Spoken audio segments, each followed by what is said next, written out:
Good morning, everyone. I'm Marcello Ballerini from Icons, and I'm extremely pleased to be the chairman on this very interesting webinar from MAtchUP project. This webinar is actually part of a series of other thematic webinars, and the scope of today is really to go through one of the key topics around the smart cities and also beyond, which is the sustainable energy and climate action plans and their implementations and the challenges behind it. So we're gonna hear a lot about experiences, challenges, recommendation about key experts from MAtchUP. And yeah, before doing that, a little bit of housekeeping rules from my side. Next slide, please. All of you participating, you're kindly invited to keep your microphone and camera off. There's a dedicated space for your questions at the end of all the presentation, so you are very welcome to write all your questions in the chat box. We will take note of them, and then we will do one after the other in sequence after all the presentation will be given. The webinar is being recorded, and we're gonna share it through our social media channels and online, so that you can also listen to it at a later stage. And then last but not least, there's a lot of content from key experts, so we hope you will enjoy and gather insightful recommendation from our experts. Next, which I'm pleased to introduce. First in line is Carla Rodriguez Alonso from CATIF, who's gonna take us through the SECAP process and the MAtchUP urban transformation process. Then we have on stage Laurie Barrio from Las Naves, who's gonna talk about the experience of our lighthouse project city in Valencia. Then the floor will be given to Joanna Cusisto from the city of Kerava, who's gonna talk about indeed the experience of Kerava, also being a follower city of MAtchUP. Last but not least, to draw the conclusion and cast the final recommendation from MAtchUP project, that will be Rantu Urkula from the Canadian. Again, you're very welcome to type your questions in the chat box. But without any further ado, I would like to give the floor to Carla for her first presentation. Thank you very much.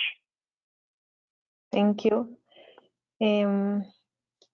I hope you're seeing my screen. I'm going to present the synergies between the SECAP process and the MAtchUP urban transformation process. And sorry.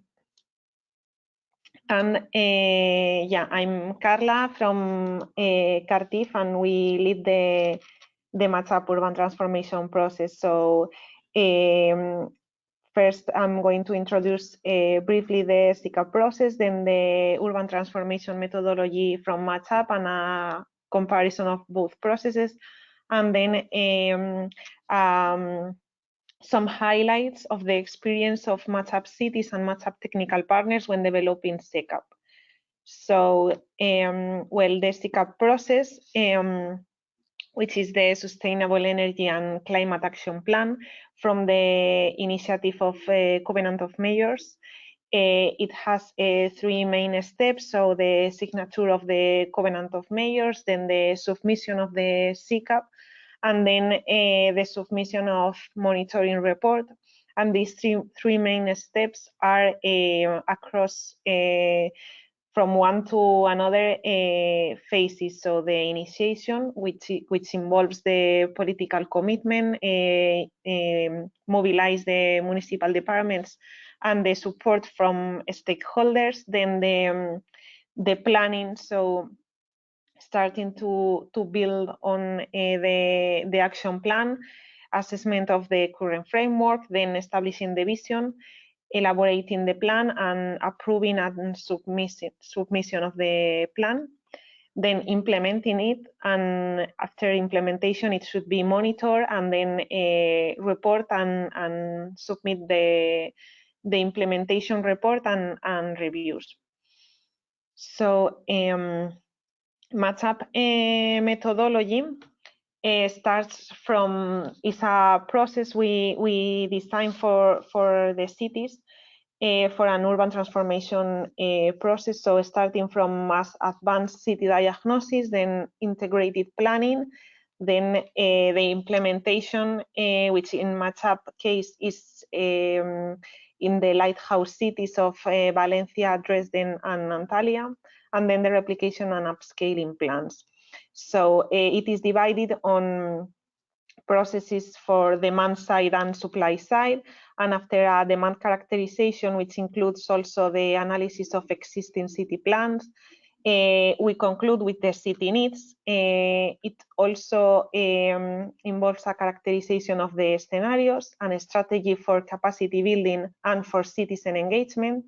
And from the demand side, we produce the smart city and strategic plan for each city to 2030. Then we developed also a methodology for impact-based evaluation. So we characterize the smart city technology packages from the solutions and technologies implemented in the lighthouse cities, grouped in packages to be implemented together. So they are characterized by the technologies, business models, and their impacts. And this results in the proper action plan, which is the replication and investment plans in all the cities, with for implementation to 2025, but with the vision to 2030. So for the comparison of SECAP and MAtchUP processes, so with time horizon, they are both setting a vision to 2030 and detailing measures for more recent years, such as 2025 or next 3 or 5 years.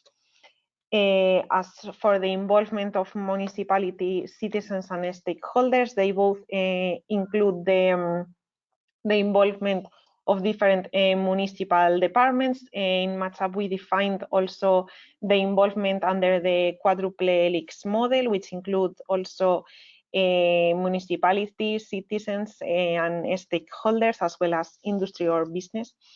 And as per the city diagnosis, both starts with the analysis of existing city plans, policies, and regulations, both at local, regional, and national level where relevant. Then also the energy demand or consumption is characterized mainly in a business as usual scenario, although in MAtchUP we also develop a building stock characterization of in a map.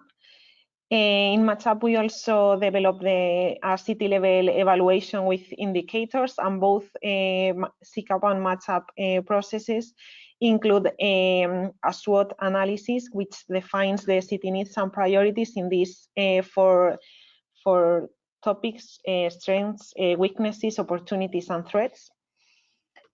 And as per the elaboration of the action plan, they are identified as best practices or the most suitable technologies in the case of MAtchUP to be replicated. So as I mentioned before, the smart city technology packages. Then a prioritization is done to select the actions. In MAtchUP, this is helped by by a pestle analysis done by the cities, which analyze in the axis of political, environmental, sustainability, and social and technology and legal frameworks, the different technologies. And then the measures are then characterized and decide which actions to implement. And then the actions are specified in both processes. In the SECAP, by timing, body responsible for the actions, the stakeholders' involvement, risks, then estimated cost and financing, and then also the estimated impacts and how it will be monitored.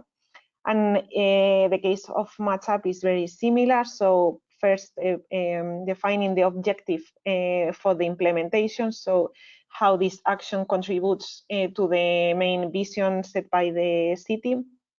Then a description which includes the technical specifications, timeline, location, quantity, and other monitoring details, so how it will be monitored as in the SECAP should be included. Also, the management structure, how citizens will be engaged in this kind of actions. The economic design, which includes the investment and business models, and also an evaluation of risks.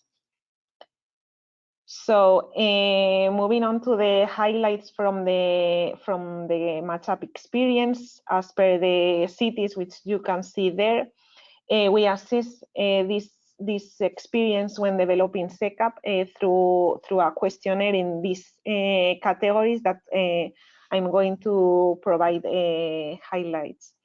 So for the reasons to join the covenant of measures and timeline, the main highlights from the cities were to achieve better financing opportunities and also to obtain a high international recognition and visibility.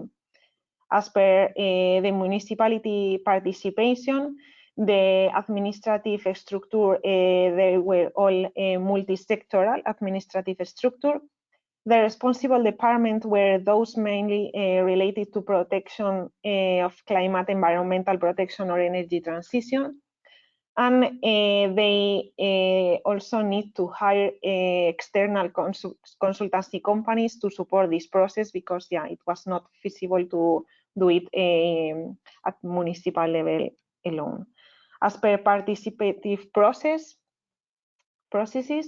to engage stakeholders, they carry out in-person sessions, workshops, meetings, also online workshops, surveys and interviews. And to engage citizens, they were quite similar, but mainly focusing on events, workshops, both online and face-to-face, and also through communication channels and information campaigns. The city priorities were both that most of the cities were already committed to 2030 targets, mainly through the SECAP or previous SEAP, and most of the cities were already also committed to 2050 targets too. As for the action plan targets and sectors to include it there, to set the vision, they mainly set it through participative processes, and the sectors including the action plans were also municipal buildings, tertiary buildings, and residential buildings, so mainly the most building sector. Also industry, and as per the transport sector, they include also municipal vehicle fleet, public transport, and private and commercial transport. Methodologies and tools most common to develop the SECAP. For the action plan development, they rely on building energy characterization, a digital twin of the city, to model energy scenarios through indicators evaluation, also estimating impacts and multi-criteria analysis. As per decide or prioritize actions, they were prioritized first according to municipal budget, also according to political priorities, and then with targets for certain scenarios and internal surveys. And as per the tools used for this, they were so indicators calculation, other prioritization methods, then also building stock energy characterization, Sankey diagrams for the energy balance, demand side long-term scenarios, SWOT analysis, best analysis, as we mentioned before, and multi-criteria analysis. To finance the plan, it was mainly financed in almost all the cases from the main source of funding was local authorities' resources. And here also you have some highlights from MAtchUP technical partners experience when helping cities to develop the SECAP. So it's crucial and smooth communication between the technical partner helping and supporting the city and the city itself. Also, for the design process, it is key to involve decision makers to make the most of the potential of the tools. So yeah, the involvement of the decision makers yeah, is quite important, as well as this smooth communication.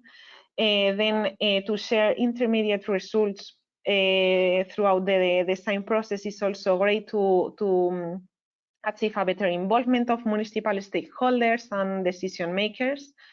And a main challenge we could highlight is that to manage communication and also expectations, both at internal municipal level, but also in the relationship with the technical partner.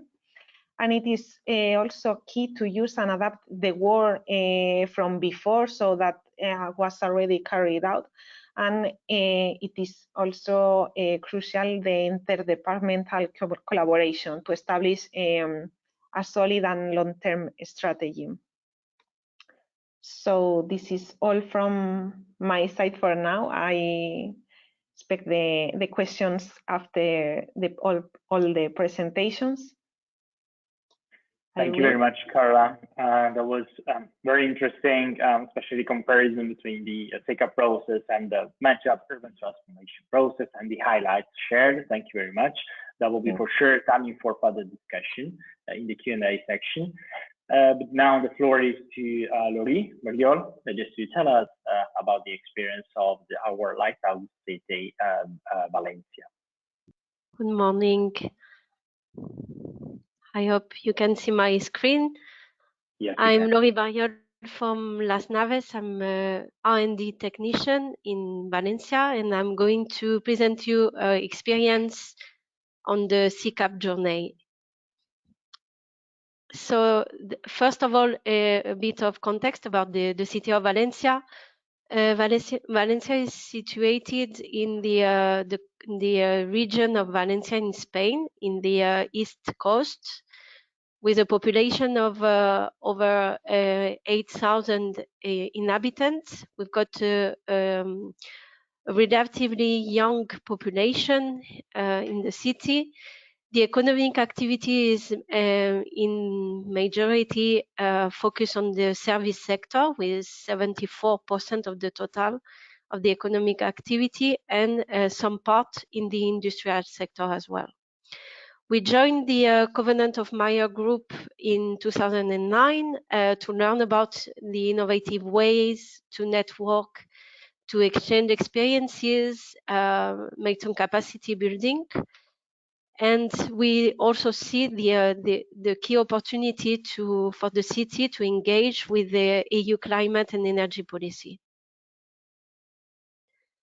For the current status on the SEAP and SECAP, we first published for the first time in 2010 the SEAP, and the SECAP was submitted in 2017 and was approved by the city council. So now we've got the plan was developed, and we are now updating the SECAP to the new circumstances and targets objective linked to the EU Green Deal. The first process in the city came with 4 different steps. The first one was the City Council Energy Commission, that you can see in the picture, that met to develop new proposal for the SECAP.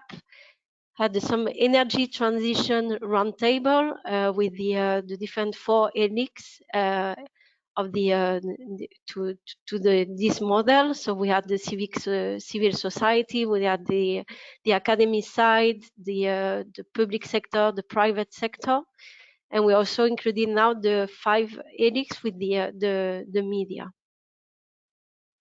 At the third step, we had the demo project commission, We were looking at the planification of each project that was developed in the city related to this topic. And we finally had some city alliances that we made through different sectors and to different elixirs of to different agents, let's say, to be able to engage and get a wider view to make the SECAP successful. So the main priority for the city of Valencia in terms of climate at the medium-term targets. So we committed through the city through an urban strategy for 2030. We've got a climate mission that has been approved by the majority of the council. So this will guarantee that this mission will continue even after the election. If there is a change of politic party. The city of Valencia has been selected recently as the EU Green Capital for 2024. And as a long-term target, we're looking at the climate neutrality. We've been selected as one of the 100 EU emission city to become climate neutral before 2030. The priority has aligned, as I said, with the EU Green Deal target, which is becoming more and more ambitious. We're looking to increase the level of target to achieve the neutrality by 2030. We also are focusing on the sustainable urban planning project, such as the Grow Green project, which is a nature-based solution project. We also looking at initiatives such as one that we develop in this project, in MAtchUP project in Valencia, which is called Green Employment Initiative, which is involving public entities, trade unions, energy experts, public employment experts, and university. We got other EU projects such as Tomorrow project or the Well-Based project, which is based on the energy poverty. So to look at the main facilitators and barriers, first of all, at the economic level, at the facilitator, we are the on budget combined with external funding, which were coming from different sources. But for example, for the EU funding, the main barrier obviously has been the energy crisis, and with so on the increase of the number of people at risk or in energy poverty in the city. At the social level, for facilitating this step, we got a collaborative tool for social innovation, which is called Conecta Energía. We participating in different level in different approaches, in top-down and bottom-up approach. The barrier at social level was the COVID-19 pandemic situation, and also the lack of awareness of some part of the city civil society. At the legal and political facilitator, we had a political leadership. So we aligned a strategy was aligned with and supported by the politician. We had the priority and the first approved mission, which is the climate mission, a political support, and an allocated budget. What was more difficult is obviously the regulatory framework. Maybe some the local election that will be held next year in May, and difficulty to engage with other departments within the city council. As for the city administration, we work with Valencia Clima Energía, which is the energy agency here in the city. We work alongside with the innovation service in the city council and Las Naves. The environment and climate change area in the city council is also a key facilitator. We are the limited human resources in this key department, so we need to to use them properly. At technical level, we're working with the academy, research institute, and private company.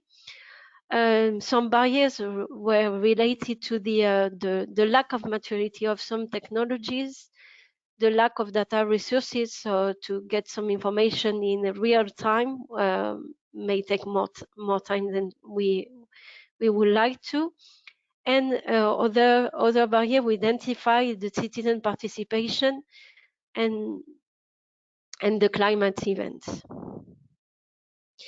As the main recommendation for the city, we could say that for having a successful SEAP and SECAP process, we need a multi-level governance, engage with all the organization internally and externally to increase the level of city alliances and focusing on the next generation EU funding to create more green employment.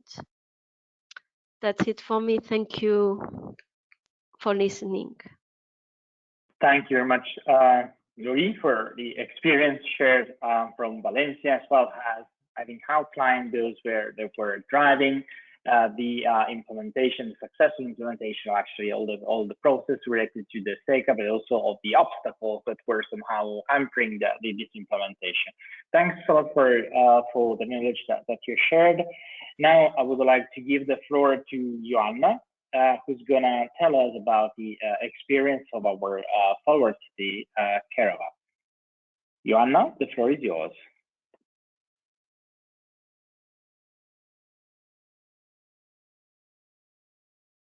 We can't hear you, Joanna, sorry. Maybe you have your microphone muted. The presentation looks very good, but we cannot hear you. Nope.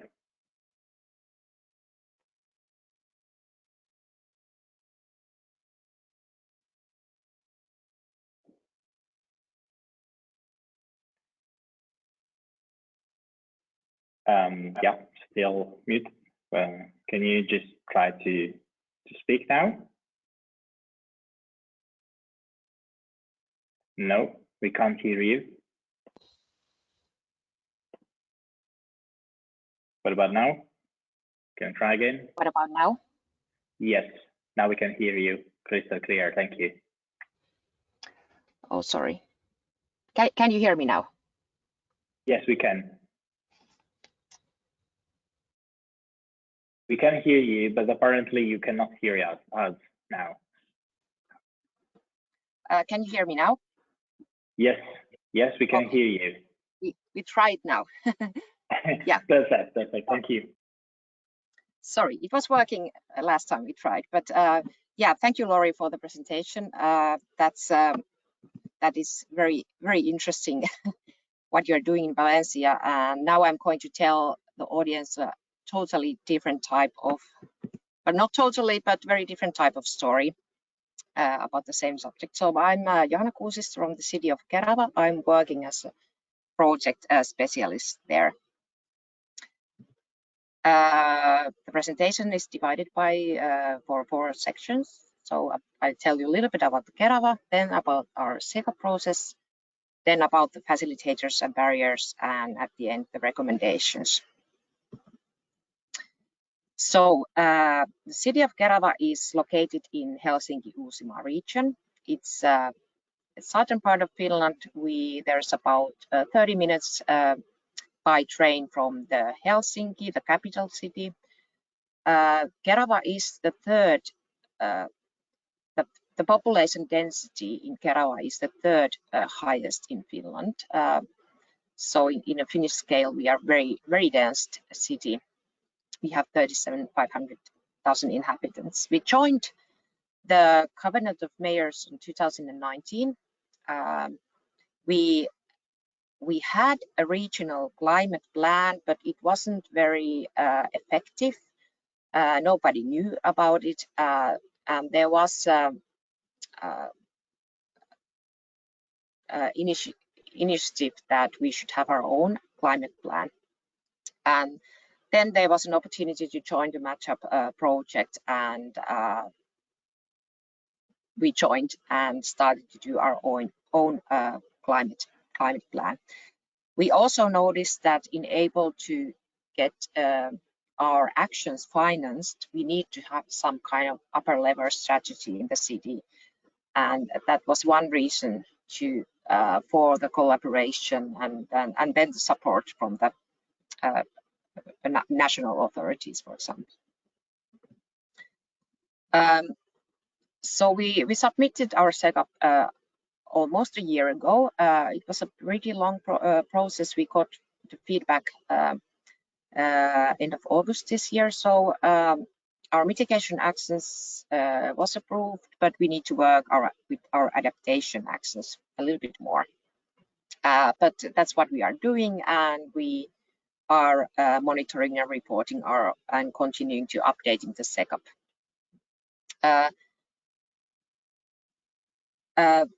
Our goal or the medium term target in 2030 is to have 60% of our CO2 emissions, and now it's already and then the national target in Finland actually is to be carbon neutral by the year 2035.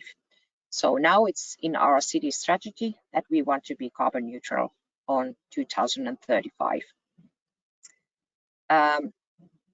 So we have quite high targets, and actually what has happened just during the last months is that the Helsinki-Uusimaa region has set up a new target, so that with this region we would be carbon neutral by 2030. So I think the same goal, same target that the city of Valencia has, but that's pretty tough target, and it's not along our plan at the moment. So there are some updating needs in the future. But we are of course aligned with the European targets and try to be also in line in our national targets, very high targets, but at the same time doing this transition so that it's also socially and economically feasible. That's what we need to do. We have in addition to MAtchUP project help, the funding and the process help, we have had few projects financed by the Finnish Ministry of Environment. The strategy level planning acceptance has become higher during the last few years. Then we have set up a tool to monitor our actions. Then about the facilitators and barriers found in Kerava. So when we think about the actions and the investments needed, we have so far found very many of those that are economically feasible. So it has been quite simple, straightforward to make the calculations and do the actions. But on the other hand, we don't do actions just for energy savings or just for CO2 emissions at the moment. There are always some kind of big renovation project or some building that needs to be built again, or new building that needs to be built. So they are always part of the bigger projects, which also means that we can do very advanced things. But on the other hand, in the financial point of view, those costs of those solutions are inside bigger projects, and it's quite difficult to follow in the budget-wise the money we are using for climate actions. So they are that there is a lot of that we need to improve. In a legal sense, also what has happened during the happened very fast and during the last months is that we will have a new legislation in Finland relating to climate plans. And actually, in the beginning of March next year, all the Finnish municipalities need to have a climate plan no later than well, there's a four years time to do that. So we are very happy in Kerava that we already have a SECAP. So we can just we can follow to implement that. We need to update that when we have next time the municipal elections. So that's what legislation requires us to do.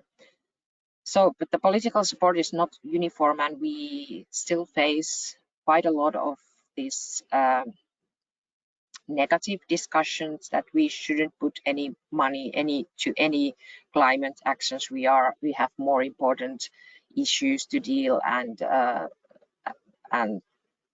sometimes the reasoning of everything needs to be very solid,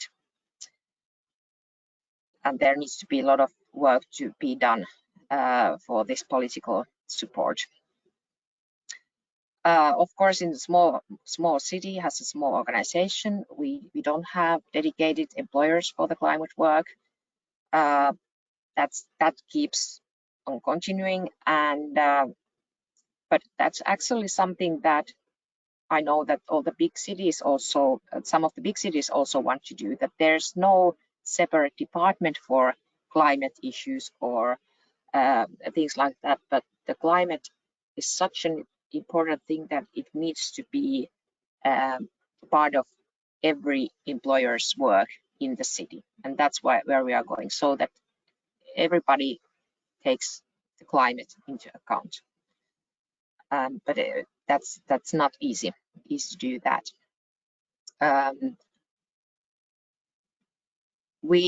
What we had with the MAtchUP is that we also had a lot of good collaboration with other Finnish cities, not just European cities and cities in MAtchUP, but also other cities in Finland, and we used the external consultant to help us to make the calculations for our SECAP, because there actually are a little bit different ways to calculate the CO2 emissions, and that's a big problem. There's no one thing that everybody uses, but there's a little bit different ways of calculating the emissions, and that has been a big challenge. But the consultant made a good work, so we are happy with that. Of course, then this we have the barriers of COVID and the energy crisis, and we have in Finland major social and healthcare service reform ongoing that will affect everything because of the budget, and so that will happen in Kerava in the beginning of next year. So it's 1 year from now we are know more about how are the effects. And of course the Ukrainian war, on the other hand, in Finland we didn't know about the term energy poverty. It wasn't familiar at all.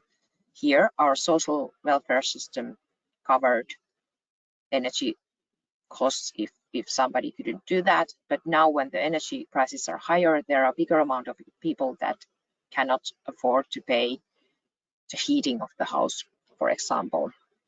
And so now that's a big issue here, but on the other hand, in Finland the energy price has been very low in the European level, and I think it now starts to be on the same level than other countries, and the people are very interested to actually decrease the energy consumption. So there is good side and bad side of the war. 3 recommendations. So the citizen and stakeholder engagements, they are challenging tasks, and we could have done much better work with those. So everybody should really got into that. And the political and management support are important obtaining the emission reductions.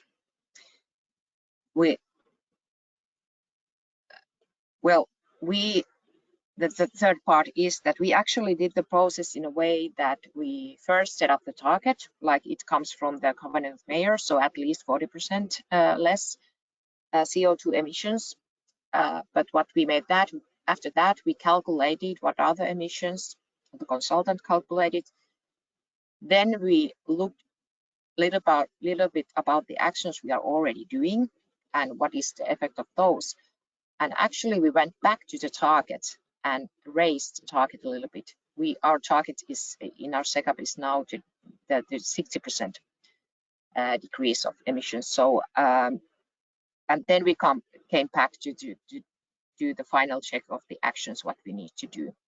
So what I think it's very worthwhile is to do the process so sort of iteratively already in the first phase. And of course, now when we are updating our SECAP and we are monitoring it, we will do the process not so, of course, not so widely, but a little bit a smaller scale. But the iterative process is very, very effective.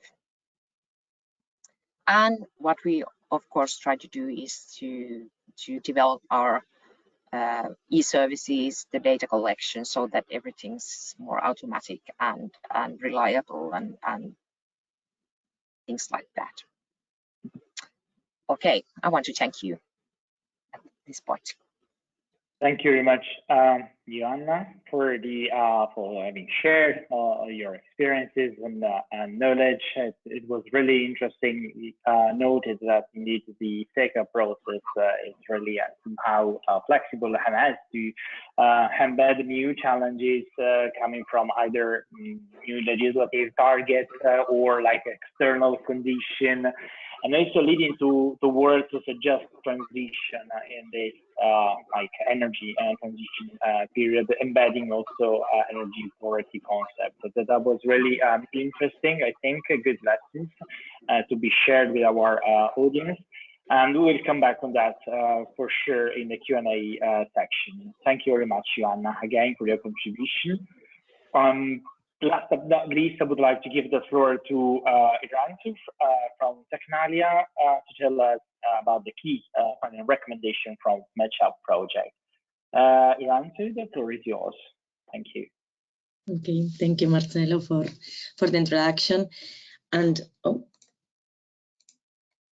can you see my presentation? Yes, it works good. Thank you. Okay. Okay, so yeah. Sorry. Okay. So thank you for the introduction, Marcelo, and thank you also to Carla, to Lori, and to Joanna for their presentations. As you can imagine, with a team like that, it has been really easy for us, for the people in charge of creating these recommendations to work, because they have worked in a very marvelous way, and it has been really easy to construct these final recommendations I want to share with you. These recommendations will be shared firstly by topic. First, we will talk about the diagnosis, a really important issue on all this. Then about the data, the definition of the objectives, citizens, and last but not least, we will talk about the monitoring and planning update process of this SECAP process that has been enriched from our point of view with the MAtchUP project. And finally, we will share just 5 final recommendations, 5 final tips to keep in your mind for this process in your cities. So starting from the diagnosis, it is important to know where we are, then to know where we want and we can go. So this is something in common that we have in the MAtchUP process and also in the SECAP process, that we need to establish a baseline from the quantitative point of view. I mean, with numbers. We need to know the energy balance of the city. We need to know the climate situation of the city, including all the risks and all this stuff. And we need to establish the business as usual scenario to know what or how things will evolve if we don't do nothing. Okay, we also need to identify our priorities. I mean, all the cities don't have the same priorities. All the cities have no the same resources to dedicate, so it's important to know our priorities. To these 2 points, MAtchUP project want to propose 2 more additional tools. The evaluation of at city level, meaning that we need to analyze all the plans, all the actions, all the initiatives we already have in the city in order to take also this more qualitative information into consideration. And also it's important to know financial mechanisms. As we all know, one of the main barriers, and as both Lori and Joanna have underlined also, is the economic feasibility of the plans and the actions we develop. So taking this into account is something that we consider important. Regarding data, this data is the basis for all the analysis we will do, all the plans we will propose. So it's important to have always an eye on this issue, the data. Regarding the data, we have one first barrier, which is the data availability. This means that not all the cities, not all the regions have all the needed information in this kind of planning available. Some of them have a lot of information, but some others have very few information or even none information that we need for this urban planning for the future. Other barrier or difficulty we found in this regard with the data is the access and the quality of this data. On the one hand, the access, in regard to the access, this is something that Lori also has mentioned. Many times the data is not centralized, let's say, in just one department, so that we need to go to different departments, entities, or areas in the city to compile the information we need.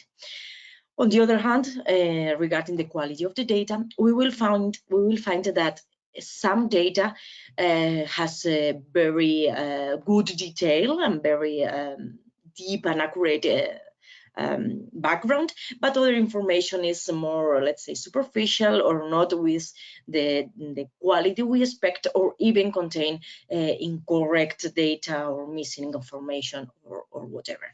So each city needs to have their own data gathering and data managing process.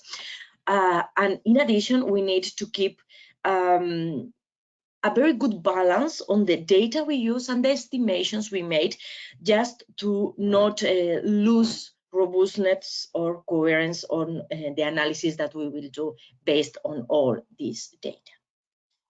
Regarding the objectives, obviously this one of the most important parts of the urban planning to define the objectives. And in this regard, we see that we may have mainly 2 different approaches. The first one will be to establish first the objectives and then to establish the path to reach them.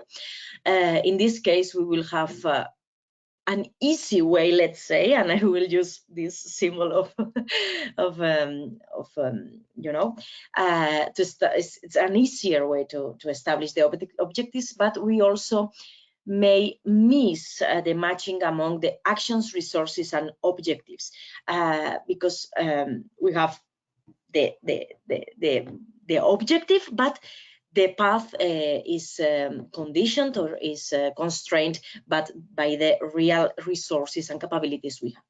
So that we have a second approach in which we propose the objectives based on our real capabilities, on the real capabilities of the city or the region.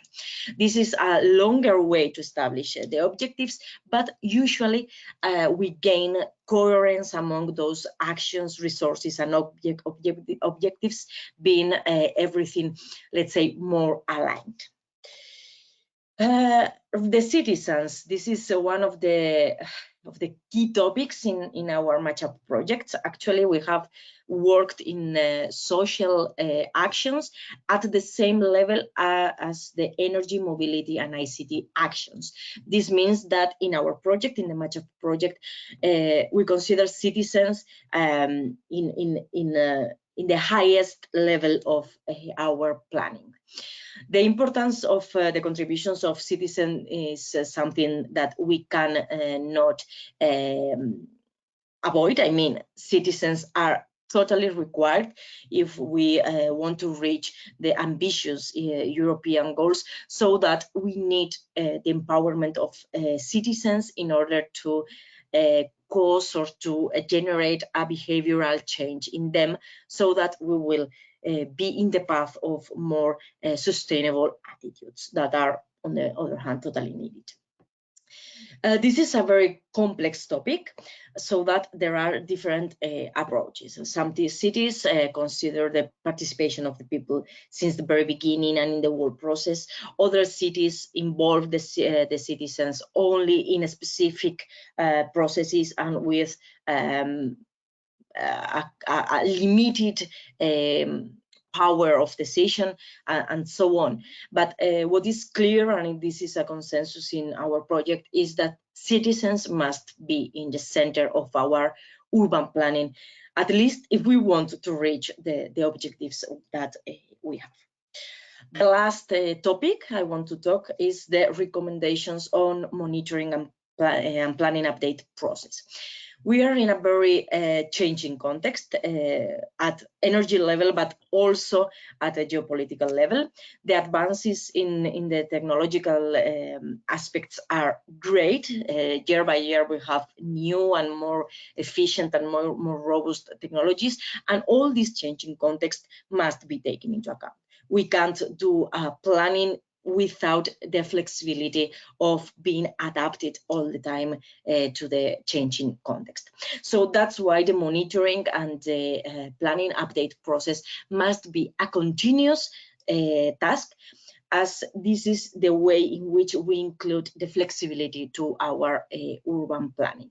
We need to assess the real impact of our implementations across while the plan is being deployed, and compare it with the expected impact of these implementations. When we have a big deviation among the expected impact and the real impact, we need to take action. We need to rethink on the plan. We need to maybe adjust actions, or even if the deviation is very high, we need to rethink on the objectives itself. The monitoring concept, as the monitoring process, as said previously, must be a continuous and an important process in this urban planning. And to finalize my intervention, I want to give you these 5 final tips just to keep in your minds. We need realism. We need to know the real situation of starting of the city, so that we need a really good diagnosis of our initial situation. Regarding the data, we need to base our analysis on as much as we can in accurate and coherent data and estimations, so that this will give us the simplicity and the robustness that we need in our analysis. The objectives, the other big topic in this urban planning. We need realistic and ambitious objectives, and these objectives must be aligned and coherent with the actions and measures we want to implement in our city. Once again, the citizens in the center, we are the citizens, the future, so we need to be in the center of the urban planning of our cities, to be part of this future that we are doing. And always flexibility. This is something that we need to keep an eye always there, because our context is changing, is always changing, so that our urban planning also must be always changing and adapting to our changing reality. And that's all from my side. Thank you very much to all for listening. Thank you very much, Miranda, from your presentation. That concludes the overall presentations from our speakers. Now it's really the time for our final Q&A session. All participants are welcome to share questions in the chat box. Again, I would like to start with the question with somehow breaking the ice. I would like to start with you, Irantu. We have your presentation the freshest in our mind, so I think it's good to start from you. If you can tell us, like according to your experience, which one of the two approaches that you actually have described for the objectives definition. So which one, in your opinion, works best, or would you choose and recommend? Wow, I mean, both approaches have its advantages and disadvantages, so that we need to consider the reality of the city. On the one hand, if we firstly define the objectives and then define the actions to reach them, it would be easier to have an objective. So it will be easy just to have the objective of the city. But then we will need to work more in aligning the actions and the measures to these objectives. This is a reality that may happen, and this is a good approach depending on the situation. On the other hand, if we want to spend, let's say, more time in defining the objectives, it may be interesting to know firstly our real capabilities. I mean, if we really know what we have, what we will have, and what we can do with these resources that we have, we will be able to have objectives that it would be like very natural to reach them, as the capabilities are already aligned with the objectives we are defining. So I think that both approaches are good. And we need to see the reality of the city and their interests and their target, just to choose one or the other. Yeah, thanks. Thanks a lot for your answer. Actually, knowing the capabilities and the resources, I think it is indeed the key for the whole process to be like effectively implemented also at local level. And this is actually somehow the questions that I was interested to do to Joanna for the city of Kerava. So if you can just spend a little bit of time on the resources that the SECAP process require. What is your experience? Yes.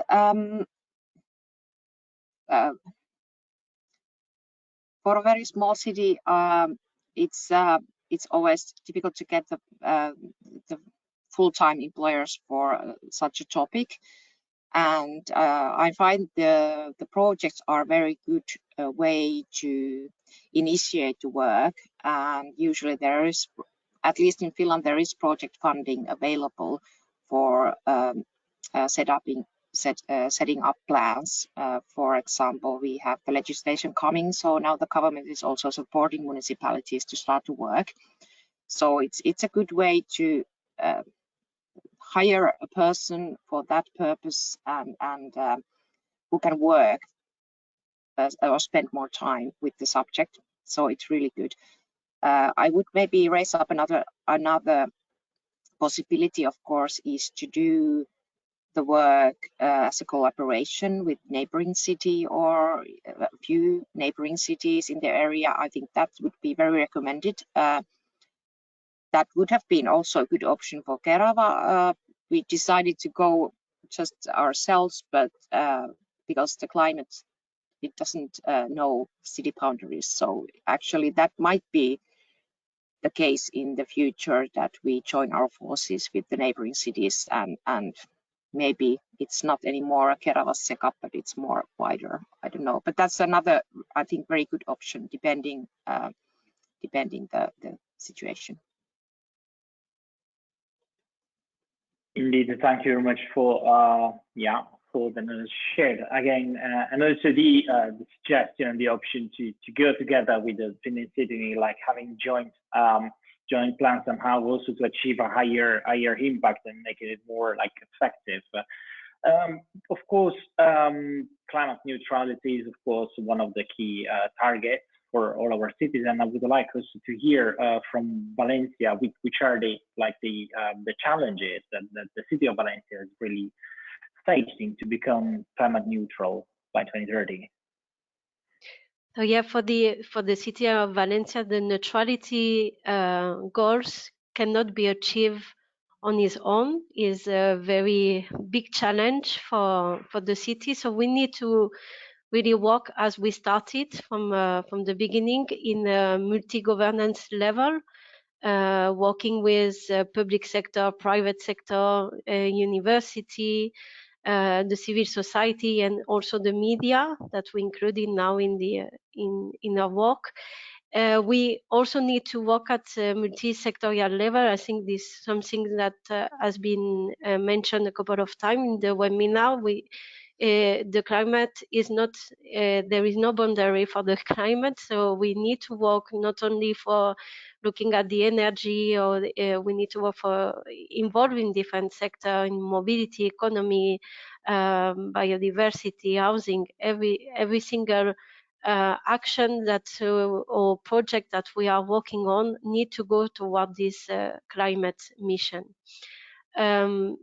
Also, we need to work on the key projects to be able to implement pilots, and this will be help us to monitor, to test, and also to evaluate the performance of the action we are making. I think other idea that was mentioned also is we need to work with citizens, and awareness is not enough. We need to, as a city, we have the responsibility to give some, let's say, from financial models that will help, especially the people who are experiences a very bad situation in terms of energy poverty. And maybe finally is looking at the opportunities that we've got at the horizon with for the city of Valencia has been awarded at the EU Green Capital for 2024. So, and other EU projects we are working on will help us to go toward this climate neutrality. But this is a key challenge. We need to keep in mind that we are working in a world with an energy crisis. Everything is changing, so we need to have an agile process to be able to adapt to this. Indeed, in the end, all the dots are somehow connected to all of these actions to mitigate and adapt to climate change. They, of course, concur all together to be more effective and to achieve also the climate neutrality goals.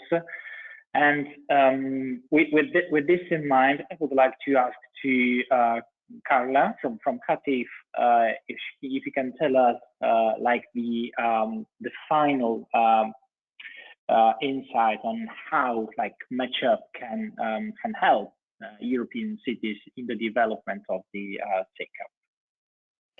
Yeah, I think MAtchUP has helped cities mainly in the mitigation part of the SECAP, so in the elaboration, because they have common methodologies to develop, such as the energy baseline on scenarios, characterization and calculation.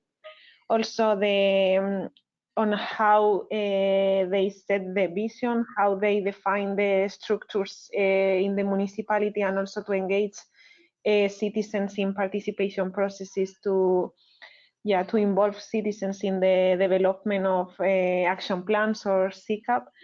and the actions in MAtchUP and how they are defined, and how cities have defined the replication of the implemented actions can be part of the actions in a SECAP. And to speak a bit on main difficulties in this process is that, MAtchUP doesn't require the political commitment that the SECAP requires. So I think SECAP in these terms should be more easy, easier when you have already the political commitment and political will, and also the timelines were not quite aligned with so the timeline in the MAtchUP project to develop these replication plans and the timeline that the cities had internally to develop the SECAP. So this we tried to adapt and align it so that it could really be serve and support cities in their SECAP development. Indeed, thanks a lot, Carla, for your answer. I think we have no question from the audience, so it is just left to me to thank all of you experts. Thanks a lot for the recommendation, the knowledge that you have shared with all the participants today. We hope and we will for sure inspire the participants, and for sure we will also inspire those that will listen to the recordings that will be published very soon on our channels. Thank you very much once again, and yeah, it is my time to close the webinar and to wish you a very good day. Thank you. Thank you. Thank you. Thank you. Thanks. Bye-bye.